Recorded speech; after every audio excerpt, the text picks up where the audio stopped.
உங்ககிட்ட ஒரு ரூ. 1,00,000 இருக்கு. என்ன பண்றதுன்னு தெரியாம சுத்திட்டு இருக்கீங்களா? கண்டிப்பா யாருமே அப்படி யோசிக்க மாட்டீங்க. ஏன்னா ரூ. 1,00,000 வந்தா நம்ம கார் வாங்கலாமா? இல்ல துணி வாங்கலாமா? இல்ல நமக்கு தேவையானத வாங்கலாமா? இல்ல ஃபிரெண்ட்ஸோட போய் பார்ட்டி பண்ணலாமா? இல்ல பேங்காக் போலாமான்னு தான் யோசிப்போம். பட் அந்த ரூ. 1,00,000 கண்டிப்பா உங்களால ஒரு சர்டைன் பீரியட் ஆஃப் டைம்க்குள்ள உங்களால அந்த அமௌண்ட்ட ரெட்டிப்பா மாத்த முடியும். அது எப்படின்றத தான் இப்ப நான் சொல்லப் போறேன். அதுக்கு நீங்க ஃபாலோ பண்ண வேண்டியது இந்த 3 ஸ்டெப் தான். ரொம்ப சிம்பிள். முதல் ஸ்டெப் ரூ. 1,00,000 ஒரு 3 பங்கா பிரிங்க. 33,000, 33,000, 33,000 அப்படின்னு பிரிச்சு 3த்த ஈக்குவலான அமௌண்ட்ல டிஸ்ட்ரிபியூட் பண்ணுங்க. ஃபார் எக்ஸாம்பிள் 33,000 கோல்டுல போடுங்க. 33,000 லம்ப் சம் எஸ்ஐபில இன்வெஸ்ட் பண்ணுங்க. ரூ. 33,000 எஃப்டிஆர்டில போட்டு வச்சுக்கோங்க. 2வது முக்கியமான விஷயம் எதுலேருந்து எவ்வளோ ரிட்டர்ன்ஸ் வரும் அப்படின்ற அந்த கால்குலேஷனோட இன்வெஸ்ட் பண்ணுங்க.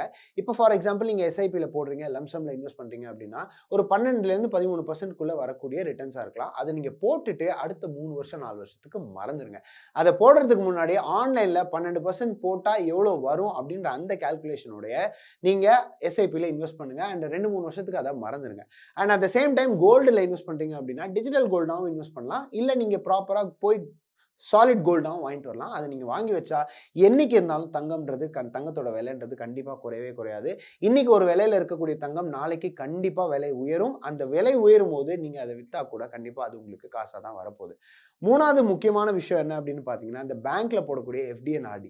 இத நீங்க எப்படி வச்சுக்கலாம்னா, உங்களுடைய ஒரு வகையில ஒரு சேஃப்டி ஃபண்ட் மாரி வச்சுக்கலாம். அதாவது நீங்க இத இப்ப போட்டு வச்சிருக்கீங்க. அத நீங்க எப்ப வேணா ரிட்டர்ன் எடுத்துக்கலாம். இல்ல எப்ப வேணா அதுலேருந்து ஒரு சர்டன் அமௌண்ட் கேஷ் வந்து நீங்களால வித்ட்ரா பண்ணிக்கலாம் அப்படின்ற அந்த சேஃப்டி அமௌண்ட்டா ஆர்டி அண்ட் எஃப்டில போட்டு வைங்க. அண்ட் பிக்ஸட் டெபாசிட்லேருந்து வரக்கூடிய அமௌண்ட்ட முடிஞ்ச அளவுக்கு நான் என்ன சொல்றேன்னா, இந்த ரூ. 1,00,000 உங்க லைஃப்ல இருந்ததுன்றதே மறந்துருங்க. இத நீங்க கரெக்ட்டா மெயின்டெயின் பண்ணிட்டு வந்தீங்கன்னா, இந்த 3 சோர்ஸ்லேருந்து வரக்கூடிய பணம் வந்து உங்களோட ரூ. 1,00,000 குறைஞ்சது 3லேருந்து 3,50,000 வரைக்கும் மாத்துறதுக்கான வாய்ப்புகள் இருக்கு. Over the period of time நீங்க சரியா இன்வெஸ்ட் பண்றத விட, இன்வெஸ்ட்மென்ட்ட ஒரு ஹேபிட்டா மாத்திக்கோங்க. நீங்க போட்ட பணத்த அவசரப்பட்டு எடுத்துறாதீங்க. அவசரப்பட்டு இப்ப எனக்கு தேவ காசு அப்படின்றதுக்காக இந்த இன்வெஸ்ட்மென்ட்ட இந்த சேவிங்ஸ உடைக்காதீங்க.